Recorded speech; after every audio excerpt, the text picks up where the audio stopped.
Hello students, इस video में हम यूटिलिटी एनालिसिस का नेक्स्ट इम्पॉर्टेंट टॉपिक करेंगे, consumers equilibrium using marginal utility analysis. ये बहुत ज़्यादा इम्पॉर्टेंट टॉपिक है। इससे long question, short question, objective type question सब आते हैं, तो इस टॉपिक को बहुत ध्यान से करना।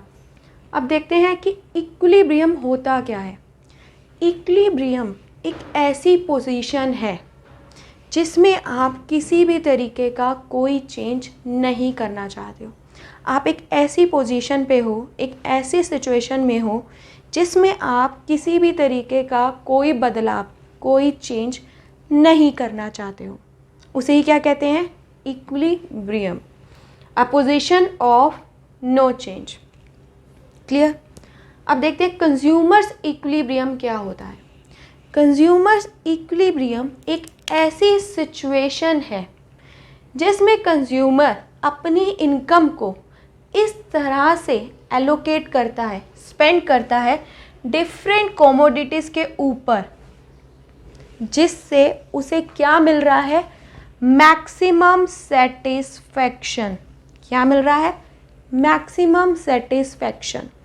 इसलिए वो अपना जो एग्जिस्टिंग तरीका है इनकम को खर्च करने का, उसमें किसी भी तरीके का कोई चेंज नहीं चाहता है। दोबारा से सुनो, कंज्यूमर्स इक्विलिब्रियम एक ऐसी सिचुएशन है जब कंज्यूमर अपनी इनकम को इस तरीके से स्पेंड करता है डिफरेंट कमोडिटीज़ के ऊपर, जिससे उसे क्या मिल रहा है? Maximum satisfaction.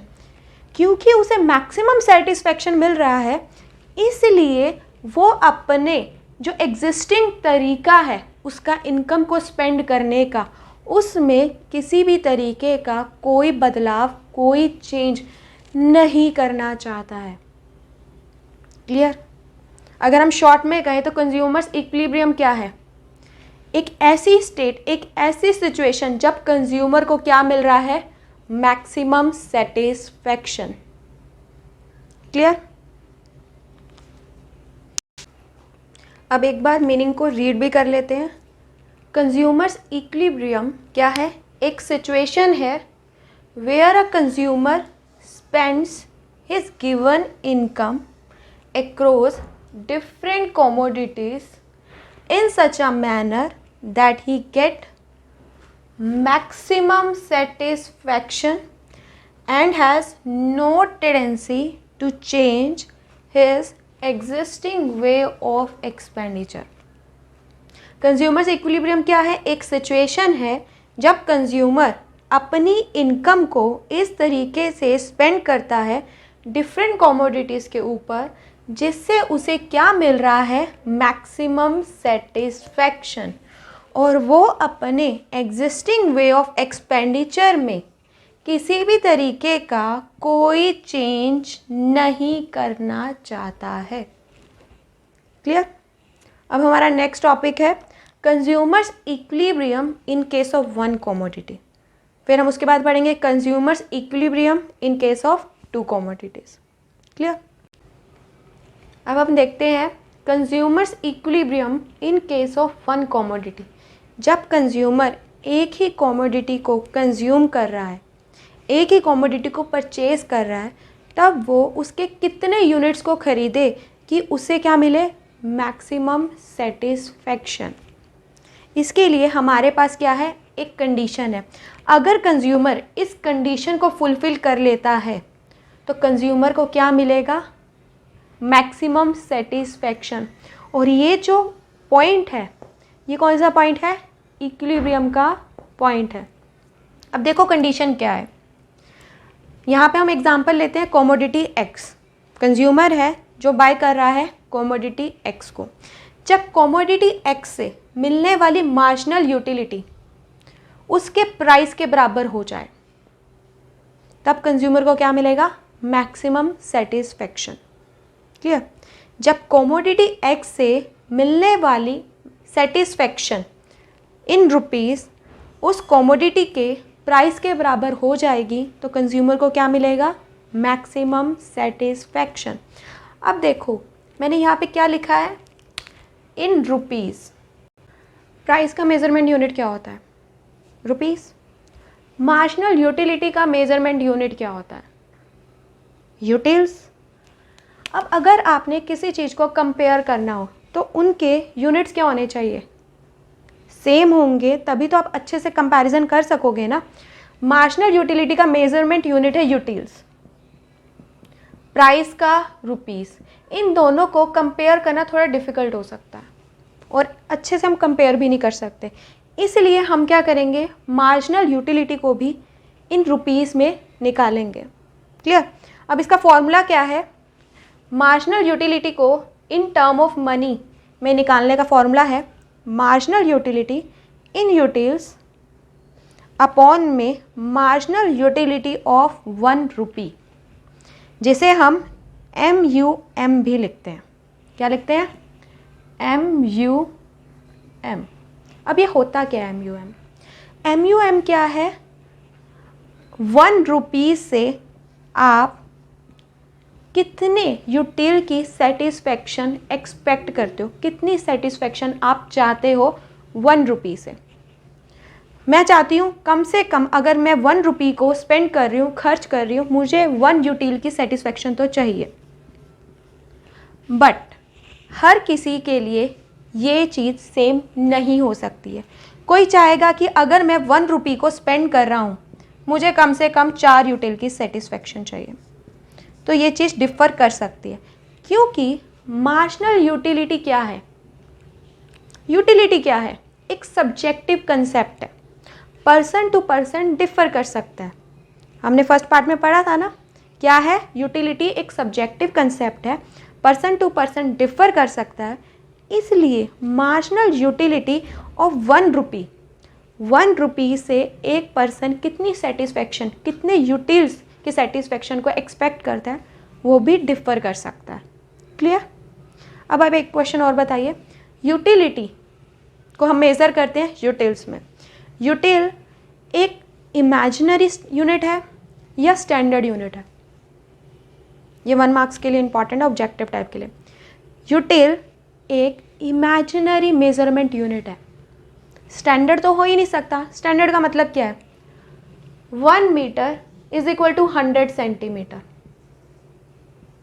बट यूटिलिटी में तो हम ऐसा कुछ कह ही नहीं सकते, हर पर्सन की अपनी एक्सपेक्टेशन है। अब हम टेबल के थ्रू समझते हैं consumer's equilibrium in case of 1 commodity. Suppose करते हैं एक कमोडिटी है X, जिसका प्राइस है 30। एक यूनिट कितने का आएगा, 30 रुपीज़ का। क्लियर। मार्जिनल यूटिलिटी ऑफ 1 रुपी हम एज्यूम करके चल रहे हैं 1 यूटिल के बराबर है। हम ये एज्यूम कर रहे हैं कि अगर हम 1 रुपी स्पेंड कर रहे हैं तो हमें 1 यूटिल की सेटिस्फैक्शन चाहिए। मार्जिनल यूटिलिटी ऑफ 1 रुपी क्या रहेगा हमारा, कांस्टेंट, सेम रहेगा हर यूनिट के लिए। क्लियर। अब यहाँ पे law of diminishing marginal utility भी अप्लाई होगा। ध्यान से देखो, जब आप 1 यूनिट को परचेज करोगे आपको सेटिस्फैक्शन मिलेगा 60 यूटिल्स का। मार्जिनल यूटिलिटी क्या होती है, मार्जिनल यूटिलिटी एडिशनल यूनिट से मिलने वाली सेटिस्फैक्शन। यहाँ पे हम टोटल यूटिलिटी की बात नहीं कर रहे हैं, मार्जिनल यूटिलिटी। अगर आप एक और यूनिट को ख़रीदते हो तो उस सक्सेसिव यूनिट से आपको क्या सेटिस्फैक्शन मिलेगी, कितनी एडिशनल सेटिस्फैक्शन मिलेगी, उसे कहते हैं मार्जिनल यूटिलिटी। जैसे आपने जब 3rd यूनिट को ख़रीदा आपको उससे कितनी सेटिस्फैक्शन मिली, 40 यूटिल्स की। जब आपने एक और यूनिट मतलब कि 4th यूनिट को ख़रीदा तो उससे आपको कितने की सेटिस्फैक्शन मिली, 30 यूटिल्स की। जब आपने एक और यूनिट मतलब 5th यूनिट को ख़रीदा आपको कितनी सेटिस्फैक्शन मिली, 20 यूटिल्स की। जब आपने 6th यूनिट को ख़रीदा आपको सेटिस्फैक्शन मिली 10 यूटिल्स की। Law of diminishing marginal utility क्या कहता है, जैसे जैसे आप किसी कमोडिटी की कंजम्पशन को इंक्रीज़ करोगे वैसे वैसे क्या होगा, मार्जिनल यूटिलिटी, हर सक्सेसिव यूनिट से मिलने वाली यूटिलिटी क्या होगी, डिक्लाइन होती जाएगी। क्लियर। अब हमने नेक्स्ट कॉलम में लिखा है MUM, मार्जिनल यूटिलिटी ऑफ 1 रुपी। कितनी हमने अज्यूम की है? 1 यूटिल के बराबर। तो 1 यूटिल 1 यूटिल 1 यूटिल 1 यूटिल 1 यूटिल 1 यूटिल कांस्टेंट रहेगी, ये हमारी अजम्पशन है। अब हमने क्या निकालना है? Marginal utility in term of money. तो कैसे निकालते हैं? फॉर्मूला क्या था? मार्जिनल यूटिलिटी इन यूटिल्स अपॉन में मार्जिनल यूटिलिटी ऑफ 1 रुपी। तो देखिए मार्जिनल यूटिलिटी फर्स्ट यूनिट से हमें कितनी सेटिस्फेक्शन मिल रही है? 60 यूटिल्स की। और मार्जिनल यूटिलिटी ऑफ 1 रुपये कितना है? 1 यूटिल। तो कितना marginal utility in term of rupees कितना आएगा? 60 रुपीज़। क्लियर? कट गया? क्लियर? ऐसे हम मार्जिनल यूटिलिटी इन रुपीज़ निकाल लेंगे। 60 divided by 1 60, 50 divided by 1 50, 40 divided by 1 40, 30 divided by 1 30, 20 divided by 1 20, 10 divided by 1 10। Clear? Price क्या है कॉमोडिटी का? 30। फर्स्ट यूनिट खरीदा तो ऑब्वियस हमें कितना प्राइस देना पड़ेगा? 30। सेकेंड यूनिट अगर हम खरीदेंगे तो कितना? सेकेंड यूनिट के लिए हम कितना देंगे? 30। क्लियर? तो सबका क्या आ जाएगा? प्राइस आ जाएगा 30। इक्विलिब्रियम की कंडीशन क्या है? अभी हमने पढ़ी थी, marginal utility of X commodity in term of money is equal to price of X commodity. तो ये कब हो रहा है? 60 30, 50 30, 40 30, 30 30। तो यहाँ पे कंज्यूमर क्या होगा?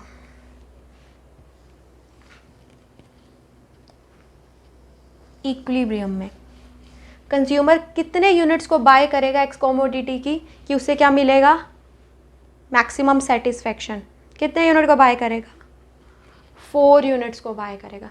जब कंज्यूमर एक्स कॉमोडिटी के 4 यूनिट्स को बाय करेगा तब कंज्यूमर को क्या मिलने वाला है? Maximum satisfaction.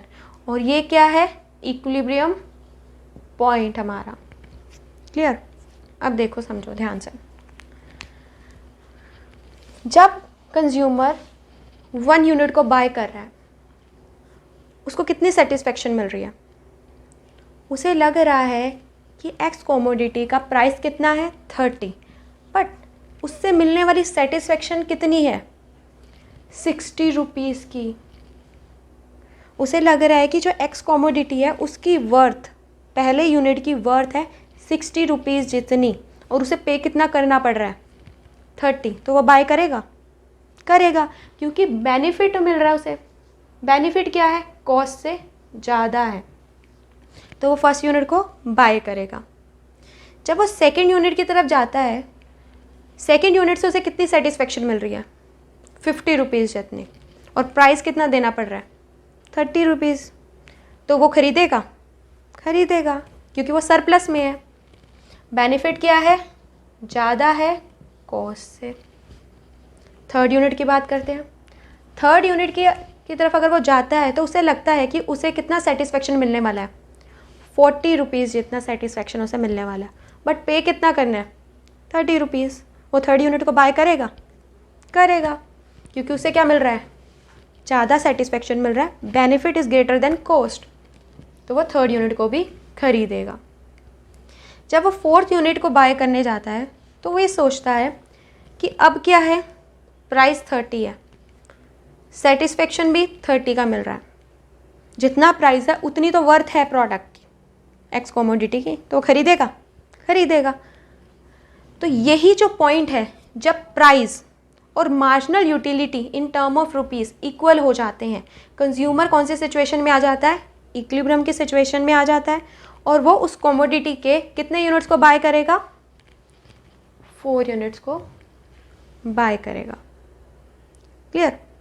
अब आप मुझे ये बताओ, कंज्यूमर कब तक बाय करता है? जब मार्जिनल यूटिलिटी इन रुपीज़ ज़्यादा होती है प्राइस के या इक्वल हो जाती है, तब भी वो बाय करता है। क्लियर? जब वो 5th यूनिट की तरफ देखता है तो उसे लगता है कि क्योंकि अब उसके पास क्या हो चुके हैं, ऑलरेडी 4 यूनिट हो गए हैं, तो सेटिस्फेक्शन क्या होगा, धीरे धीरे कम होगा, क्योंकि law of diminishing marginal utility यहाँ पे अप्लाई हो रहा है। उसे लगता है कि अगर मैं 5th यूनिट को खरीदता हूँ, उसकी प्राइस मुझे पड़ रही है 30, बट अब मुझे उससे सेटिस्फेक्शन कितना मिलने वाला है, 20 रुपीज़ का। अब मेरे लिए उसकी वर्थ सिर्फ 20 रुपीज़ है, मैं लॉस में जाऊँगी? बेनिफिट मुझे कम मिल रहा है, कॉस्ट ज़्यादा है, क्या मैं खरीदूँगी? नहीं। अगर मैं 6th यूनिट को देखती हूँ तो उसका प्राइस भी 30 है और उसकी वर्थ मेरे लिए अब सिर्फ 10 रुपीज़ जितनी है। बेनिफिट क्या है, कम है कॉस्ट से, मैं खरीदूँगी? नहीं खरीदूँगी। क्लियर? कंज्यूमर इक्विलिब्रियम में कब आता है, जब marginal utility in term of rupees price के बराबर हो जाती है। अब हम डायग्राम बनाना सीखते हैं। यूनिट्स ऑफ कमोडिटी एक्स, कितने यूनिट्स हैं? हमने 6 यूनिट्स के बारे में यहाँ पे टेबल बनाया, तो यहाँ पे भी आप 6 यूनिट्स ले लो। वाई एक्सिस पे आप लिख लो marginal utility in term of rupee और price of x commodity. Clear? Price कितना है, 30। अगर आप 1 यूनिट खरीद रहे हो तो आपको कितने रुपीज़ देने हैं, 30 रुपीज़। अगर आप 2nd यूनिट खरीद रहे हो, एक एडिशनल यूनिट और खरीदे हो, तो उसका भी प्राइस क्या होगा, 30। 3rd यूनिट खरीद रहे हो तब भी कितना देना है, 30। जब आप एक और यूनिट को खरीद रहे हो, 4th यूनिट खरीदते हो, तो कितना प्राइस देना है, कितने पैसे देने हैं, 30। ऐसे ही मार्क करते जाओगे और एक स्ट्रेट लाइन ड्रॉ हो जाएगी।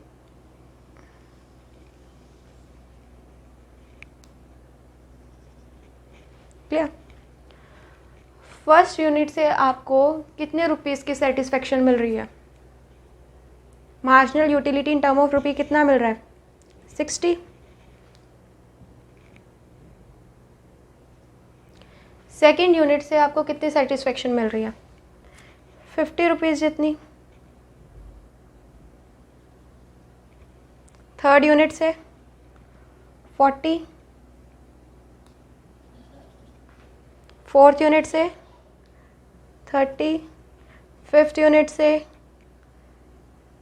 20 और 6th यूनिट से 10। इन पॉइंट्स को हम ज्वाइन कर देंगे। आपका डायग्राम ऐसे बन जाएगा।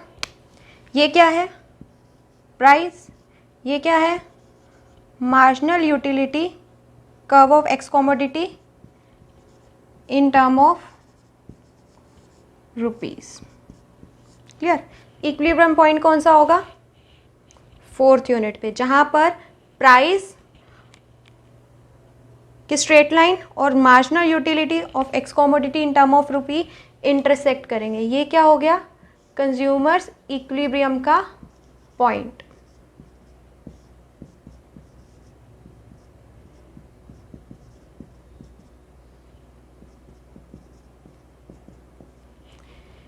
ये क्या है, कंज्यूमर सरप्लस का एरिया। क्या है, कंज्यूमर्स सरप्लस। क्योंकि अगर वो फर्स्ट यूनिट को बाय करता है, उसे सेटिस्फेक्शन कितना मिल रहा है, 60 रुपीज़ जितना, और पे कितना करना पड़ रहा है, 30। तो ये क्या हो गया, सरप्लस में है। वैसे ही सेकेंड यूनिट को अगर वो बाय करता है, उसे 50 रुपीज़ जितना क्या मिल रहा है, सेटिस्फेक्शन, और उसे देना कितना पड़ रहा है, 30 रुपीज़। तो ये भी क्या हो गया, ये सारा क्या हो गया, सरप्लस का एरिया। क्लियर?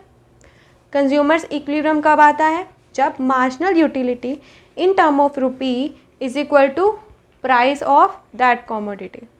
क्लियर? अब हम थोड़ा सा डिटेल में और जाएंगे ताकि आपके सभी तरह के question, objective type of question आ जाए तो आपको कोई दिक्कत ना हो। इक्विलिब्रियम की कंडीशन क्या है, जब marginal utility in term of rupee equal हो जाता है प्राइस के। Marginal utility in term of रुपी हम कैसे निकालते हैं? मार्जिनल यूटिलिटी इन यूटिल्स अपॉन में मार्जिनल यूटिलिटी ऑफ 1 रुपी। लिख दिया। ऐसे भी लिख सकते हैं हम। अब हम इसको मैथ्स में जैसे हम करते हैं, इसको यहाँ पे ले जा सकते हैं और इसको यहाँ पे ला सकते हैं। ऐसे बन जाएगा marginal utility of commodity x upon में price of commodity x is equal to marginal utility of 1 rupee. Clear? अब ये क्या है? देखो एग्जाम्पल के थ्रू, एक कमोडिटी है जिसका प्राइस है 4, आपको मार्जिनल यूटिलिटी दे रखी है 20 यूटिल्स की, और अगर मैं आपको कहूँ कि आपको 1 रुपी से कितने यूटिल की सेटिस्फेक्शन मिल रही है, कैलकुलेट करके बताओ। 4 रुपीज़ से आपको कितने की सेटिस्फेक्शन मिल रही है? 20 यूटिल्स की। 1 रुपी से कितने मिलेगी? 20 अपॉन में 4, 5 यूटिल्स। 1 रुपीज़ से अगर हमने कैलकुलेट करा कितनी सेटिस्फेक्शन मिलेगी? 5 यूटिल्स की। अब ये MUX अपॉन में PX क्या है? Rupee worth of satisfaction that the consumer actually gets. Consumer को 1 रुपी से एक्चुअल में कितनी सेटिस्फेक्शन मिल रही है, ये फॉर्मूला अप्लाई करके हम निकाल सकते हैं। क्लियर? और ये क्या होता है? एजम्पशन, जो हम मानते हैं कि मुझे 1 रुपी से 4 यूटिल्स की सेटिस्फेक्शन चाहिए, ये एक्सपेक्ट है, ये एक्चुअल में हम निकाल सकते हैं। ये हमारी सिर्फ एजम्पशन है कि 1 रुपी से मुझे 4 यूटिल की सेटिस्फेक्शन चाहिए। क्या है ये? Rupee worth of satisfaction that the consumers expects to get. Clear?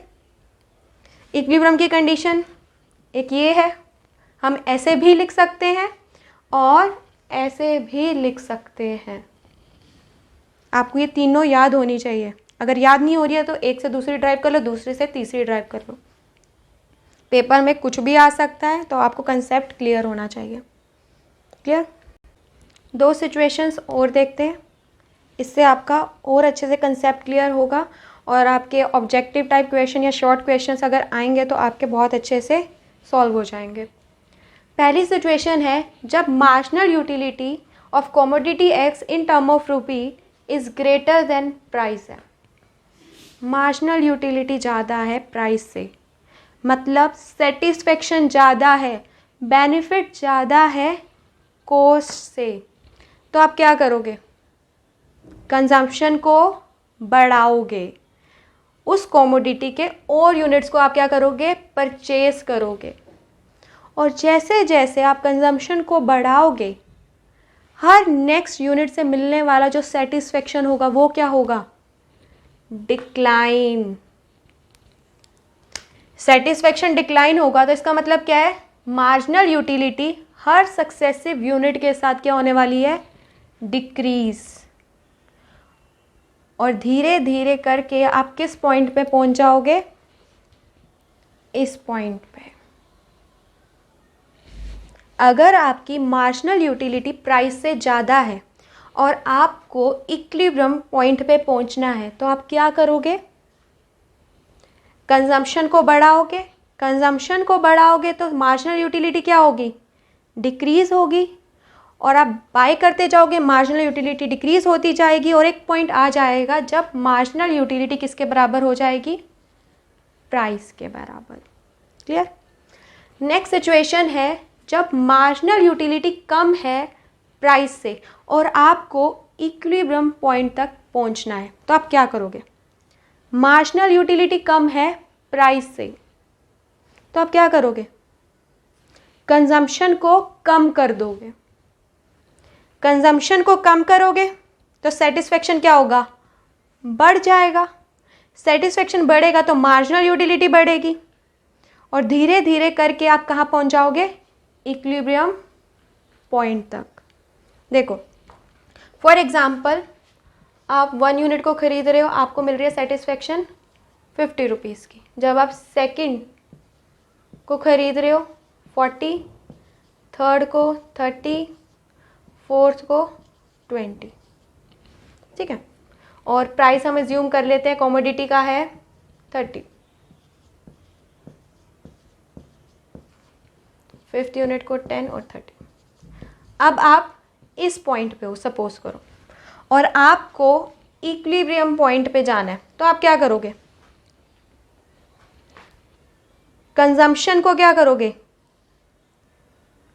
Decrease करोगे ना। 5 से 3 पे जाना है आपको, तो क्या करोगे? कम ही तो करोगे ना। आप क्या करोगे? कंजम्पशन को डिक्रीज करोगे, और जैसे जैसे आप कंजम्पशन को डिक्रीज करोगे आपकी मार्जिनल यूटिलिटी क्या हो रही है? इंक्रीज हो रही है। और धीरे धीरे आप किस पॉइंट पे पहुंच जाओगे? इक्विलिब्रियम के पॉइंट पे पहुंच जाओगे। आई होप आपको ये टॉपिक क्लियर हो गया होगा। अगर आपको इससे रिलेटेड एग्जाम्पल और करने हैं तो मुझे प्लीज़ कमेंट सेक्शन पे ज़रूर बताना। अगर आपको वीडियो पसंद आई हो तो प्लीज़ लाइक ज़रूर करना और सब्सक्राइब ज़रूर करना और अपने फ्रेंड्स के साथ शेयर ज़रूर करना। Thank you.